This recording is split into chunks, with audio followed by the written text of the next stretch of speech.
Welcome into our overtime segment here at SportsSource.tv. I'm joined by a wave of former Vol athletes. We got former offensive lineman David Ligon, former offensive lineman Jacob Gillum, former quarterback Sterling Hinton, former defensive lineman Daniel Hood. Glad to have all you guys with us. Want to answer, well, first of all, let me ask, before we get into Twitter questions, anything you want to rebut or reiterate from today's show? Or are we good just to move in? Sterling, you want to go with me? That's fine. I'm going right at you, man. Go ahead. That's fine. I'm just saying, the refs were terrible. The refs were terrible. You ref what's inside the lines. If it's out of the lines, it's out of your jurisdiction. All right, very good. Let's get to your Twitter questions now. And the refs did come up many times on Twitter, so a lot of people feel like you did. They didn't see any of those calls that went Tennessee's way. They only saw the ones that went against them. All right. Vision. Good. How does Tennessee bounce back? Talked about the hangover situation. You have a loss like that. How does the team bounce back? How does Jones get them up again? Go to work. I was going to say, go to work. Physical practices. Go to work. Physical practice. I mean, anytime we have a situation like this, you go out and you drop a game that you should have won, you could expect 9 on 8 to be early in the week and it to be multiple days. We'd get after it, and I don't know, there's just something about pounding the rock and getting a little banged up, get a little bruised, that you forget about that and you focus. Because it's like you're mad at the coaches, but like, oh, we don't want to do 9 on 8 again, so we're going to go out and kick some tail. Well, I'll say this too: when we lost to Georgia that year, where the pig fumbles to the end zone, heartbreaking loss. We're crushed. The most brilliant, smartest thing I think Coach Jones did was that Monday practice. We did it in Neyland Stadium, just to get over that hangover, because we knew we had South Carolina coming up. Right. Of course, we had a bye week, but we knew we had South Carolina coming up. You put us in the stadium, back where it happened, to get rid of that hangover, and like you said, going 9 on 8, inside drill, and just got it out of our system, got the herd out, and moved on. And upset South Carolina the next week. Upset South Carolina next week. That's a good point. All right, well, that shows that he can get them back up. That's good. Let me ask you this. Another Twitter question. How did you get the fans back? Because, and this is the bottom, I kept hearing last night, why can't he get a signature win? And I thought, well, he beat a top 10 South Carolina team in year one, and everybody said, okay, there's your signature win. Wins, I've used this analogy for years. I think it's true.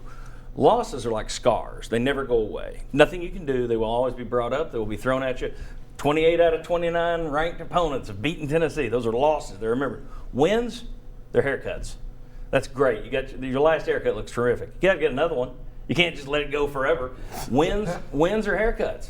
So you got a lot of people asking, when's Butch Jones going to get a signature win? I think he's got one, but I thought Iowa would. Everybody was fired up after the Iowa win. But what's wrong with that one right there? As far as I'm concerned, the first bowl win in years.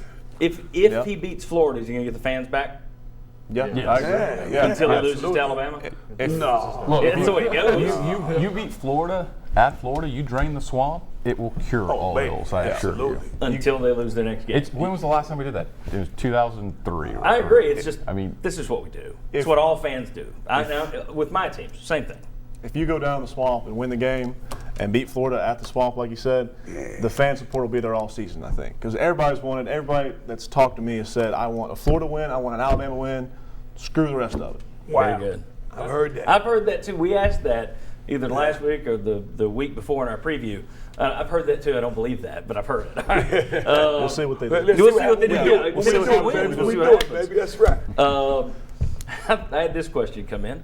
I mentioned that Tennessee should never wear gray and checker Neyland in the same day. That would just be awful. But somebody asked, they're 0-2 checkering Neyland. They're 0-2 with the gray. Do the special pump you up things put too much pressure on the players? No, man. I barely maybe just being an old lineman, but putting a gray jersey on or seeing some fans in a nice color coordinated scheme did nothing for me. I just want to go out there and hit somebody in the face, and that's what I had to do every week. So putting something on didn't really mean anything to me. I'll completely disagree, because when we had Lane Kiffin and we came out in the orange jerseys, all orange, and we came back in and had the black jerseys in there, even though they were terrible quality jerseys, we were pumped up, ready to go, and beat South Carolina by the largest margin Tennessee ever beat a Spurrier coach team. That's one instance, though. What about when we wore gray your last year? We had Georgia, who we were completely overmatched, so we had a chance to win the game on And then Vandy, I don't think that's because we of lost. Vandy wasn't so great. I'll just go with the jerseys. We had 10-win season wearing traditional orange and white. How about that? I'll There you take go. that. There you go. All right. I'll take traditional. Another question came in: is Jones taking enough blame, or does he spend too much time blaming his players? I'll take that. I mean, and I didn't play for him like Jake did, or like Danny, but I can speak for Coach Jones. Hates to lose, man. I mean, he hates to lose. He does a lot of things to prepare to win. So trust me, anything you hear about him saying anywhere else, he's putting that times 10 on himself. So don't ever question the fact if our coach is taking the blame for these losses. You guys have played for him. You agree? Did you ever feel like he was not taking enough of his own share? No, I never felt that way. And I mean, the other side of that coin is too, if he didn't come out and give some excuse, then we'd be, harping on him and everything else. Well, he's not answering the questions. He's Bill Belichicking it. Yeah. And so he's giving a little bit of insight, but I can promise you that, I'd almost bet that he didn't even sleep last night. He's probably just stayed in the complex watching film. I almost guarantee he didn't go home last night. That's what I said. That's the type of guy he is. That's what he puts it on himself. We're on to Western Carolina. We're on to Western Carolina. All right. The drop by the tight end was that the turning point of the game. It was a rough one. It was a real rough one. That's tough. I think. See, I thought the turning point was the third quarter when you kept your defense out there again and again and again. It showed in the fourth quarter. That's what I thought was the turning point. Was your offense couldn't do anything, and that was just one of a number of failed offensive plays. I thought. I think what turned the corner was we had 9 possessions where we didn't get anything out of it in a row. About 5 or 6 after your offense has gone scoreless. Really, only had a couple first downs in 5 or 6 drives. That's what the turning point was. No offensive production second half. Yeah. All right. What I can say about the tight end play is it could have accelerated the offense to get more productive. Yeah. It could have made it more productive had that play been made. This one comes up. I mean, there are 3 things you're going to hear after any loss from any fan base at any level in any sport. Okay, referees, Sterling. You're always going to hear play calling. All right? You're always going to get in this football, so not every sport. I lied.